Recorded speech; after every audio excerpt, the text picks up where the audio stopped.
If there's one car that really attracted a lot of attention in the last few months on this channel, it's the Porsche Taycan. Given its official reveal in September at the Frankfurt Motor Show, the high-end, high-performance four-seat sports sedan isn't everyone's cup of tea, and as I've detailed on this channel in recent weeks, is everything you'd expect in a high-end luxury Porsche sedan. It just happens to have an all-electric drivetrain instead of an internal combustion engined one.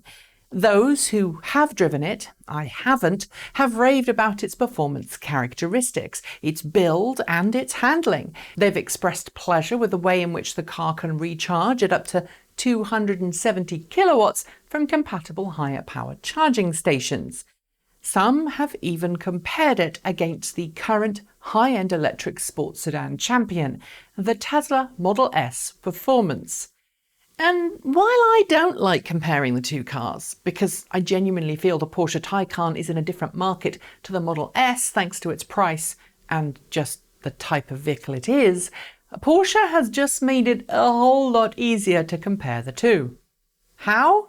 By introducing a lower-priced 2020 Taycan model called the Taycan 4S, a car which will retail in the United States from $105,150 before incentives, which, by the way, is just about the same price for the Porsche Panamera 4S. I'll come back to that later, so just remember this fact. Yep. That's right, removing the word turbo from the Taycan nameplate and replacing the Turbo S's rear-wheel motor with a shorter, slightly less powerful, slightly lighter one will save you $47,100 in the process. You could buy a Model 3 for that. Okay, I'm being quite facetious.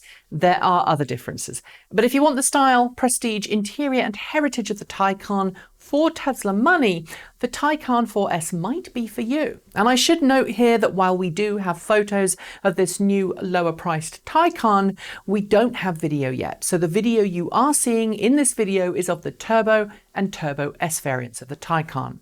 You might think Porsche's motivation to introduce the Taycan 4S is to get a car that's more in Tesla's price territory, but it seems to be more about giving customers the choice between a car that's built for out-and-out performance and one that's built for longer range travel. That's because while the Porsche Taycan 4S retains the front-wheel drive motor and two-speed rear gearbox of its siblings, the new rear-wheel drive motor seems to be geared towards efficiency, not total power output. And that's borne out by the figures. The Porsche Taycan Turbo S puts out 750 horsepower when it's in boost mode. The Taycan Turbo offers 670 horsepower in boost mode.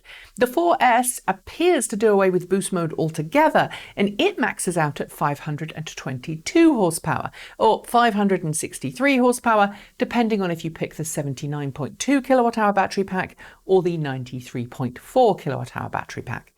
While you'd expect the lower capacity, lower priced Taycan 4S to have a shorter range compared to the Turbo and Turbo S, it does, managing 407 kilometers, the Taycan 4S, when paired with a larger capacity so-called Performance Battery Plus, which increases the sticker price to $111,730, manages 463 kilometers per charge. That's more than either the Turbo or the Turbo S offers in terms of range.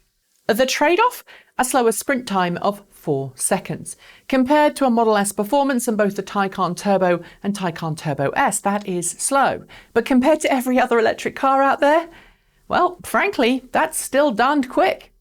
Rapid charging is the same as you'd find in the rest of the Taycan family, so you're not missing out on lower range and then lower speed charging.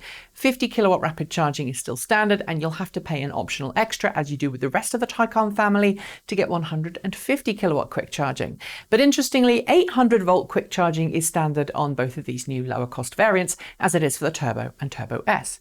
The only minor setback is with the smaller Performance 79.2 kilowatt-hour battery pack. You will see the charger top out at 225 kilowatts when operating at 800 volts, although the larger Performance Plus battery pack will match the 270 kilowatt capabilities of the other Taycans when charging at a high-power next-generation CCS charging station. So by now, I guess you're probably wondering if this is a car that was introduced in order to compete against the Model S or not.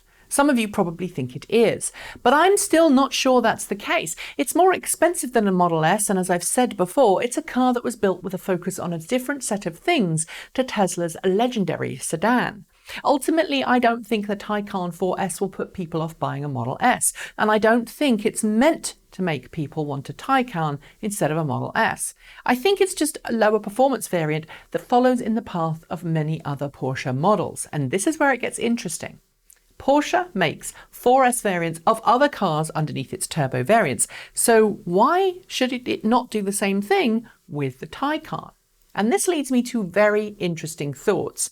If you look at the Panamera, a car that's probably the closest to the Taycan when it comes to the rest of the Porsche family, you'll notice there are a number of variants beneath the Panamera 4S, variants which can cost as much as $18,000 less than the Panamera 4S. Which suggests that this will not be the last or cheapest version of the Taycan we see. At least I hope so. After all, if Porsche can bring a Taycan 4 to market for closer to $85,000, well, that really will put some interesting pressure on other brands, don't you think? That's it. Thanks for joining me, and see you next time.